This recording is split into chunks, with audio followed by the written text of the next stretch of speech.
নমস্কার বন্ধুরা, সবাইকে স্বাগত সিম্পল ফুড অ্যান্ড ট্রাভেলে। আজকে তৈরি করে দেখাবো পালং শাকের ঘন্ট। ভিডিওটা সম্পূর্ণ দেখার অনুরোধ রইল। ভালো লাগলে লাইক শেয়ার কমেন্ট করবেন, চ্যানেলটা সাবস্ক্রাইব করে দেবেন। চলুন ভিডিওটা শুরু করা যাক। প্রথমে এখানে পালং শাকগুলো এইভাবে কেটে ধুয়ে পরিষ্কার করে রেখে দিয়েছি, আর এদিকে কড়ার মধ্যে সম্পূর্ণ পালং শাকটা দিয়ে দিলাম।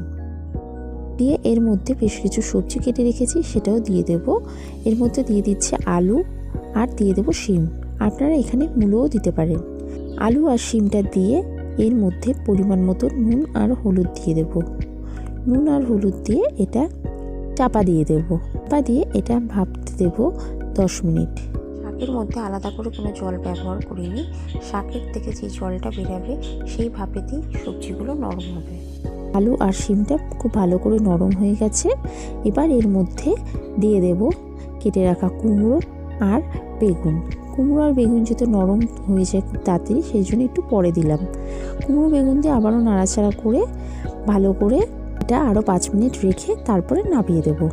আপনারা যারা চ্যানেলে নতুন ভিডিও দেখছেন অবশ্যই চ্যানেলটি সাবস্ক্রাইব করে দেবেন। ভালো করে এখানে নাড়াচাড়া করে নিচ্ছি। এখানে কুমড়ো আর আলু আর বেগুনটা সম্পূর্ণটাই পুরো নরম হয়ে গেছে। এবার নামিয়ে রেখে দিয়েছি। আর কড়াটা পরিষ্কার করে তার মধ্যে সর্ষের তেল দিয়ে দিলাম পরিমাণ মতন। তেলটা ভালো করে গরম হয়ে গেলে এর মধ্যে দিয়ে দেব বড়ি। বড়িগুলো দিয়ে ভালো করে বড়িগুলোকে ভেজে নেব একটু লাল লাল করে। বড়িগুলো ভাজা হয়ে গেছে, তুলে রেখে দিয়েছি। আর সেই তেলের মধ্যেই ফোড়ন দিয়ে দিলাম 5 ফোড়ন আর শুকনো লঙ্কা একটা। ফোড়নটাকে 2 মিনিট ভালো করে ভেজে নেব। ফোড়নের থেকে যতক্ষণ না পর্যন্ত সুন্দর একটা গন্ধ বেরাচ্ছে। ভাজার পরে এর মধ্যে সম্পূর্ণ শাকটা যে ভাপিয়েছিলাম সেটা দিয়ে দিলাম। দিয়ে একটু ভালো করে 3-4 মিনিট ভালো করে একটু ভেজে নেব। আপনারা যারা চ্যানেলটি সাবস্ক্রাইব করেছেন তাদেরকে অসংখ্য ধন্যবাদ। এবার এর মধ্যে সামান্য পরিমাণে হলুদ দিয়ে দিলাম। একটু হলুদটা কম মনে হলো তাই জন্য একটু হলুদ দিলাম। আর আপনারা যারা ঝাল পছন্দ করেন অবশ্যই এর মধ্যে কাঁচা লঙ্কা দিতে পারেন। এর মধ্যে এবার বড়িগুলো, ভেজে রাখা বড়িগুলো দিয়ে আবারও ভালো করে নাড়াচাড়া করে নিচ্ছি। এইভাবে নাড়াচাড়া করে নিয়ে শাকটাকে একটু ভেজে নেব।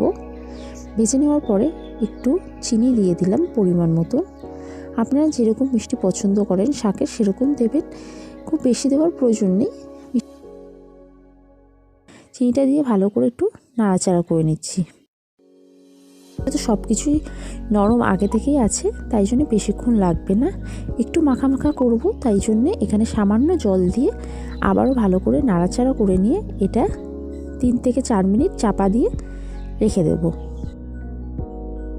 আপনারা বাড়িতে এইভাবে যদি পালং শাকের ঘন্ট তৈরি করে গরম ভাতের সাথে খেতে অসাধারণ লাগে। এটা খুলে নিয়েছি। এখানে 5 মিনিট হয়ে গেছে। দেখতেই পাচ্ছেন কতটা সুন্দর এবং মাখা মাখা হয়েছে। এখানে পালং শাকের ঘন্টটা প্রায় তৈরি হয়ে গেছে। আবারও ভালো করে নাড়াচাড়া করে নিয়ে এবার একটা প্লেটের মধ্যে নামিয়ে রেখে দিচ্ছি। সম্পূর্ণ পালং শাকের ঘন্টটা পুরো তৈরি হয়ে গেছে। আপনাদের ভিডিওটা কেমন লাগলো অবশ্যই জানাবেন। আশা করি ভালো লেগেছে। ভালো লাগলে লাইক শেয়ার কমেন্ট করবেন, চ্যানেলটা সাবস্ক্রাইব করে দেবেন, পাশে থাকা বেল আইকনও ক্লিক করে দেবেন যাতে সবার আগে আপনার কাছে নোটিফিকেশন গিয়ে পৌঁছায়।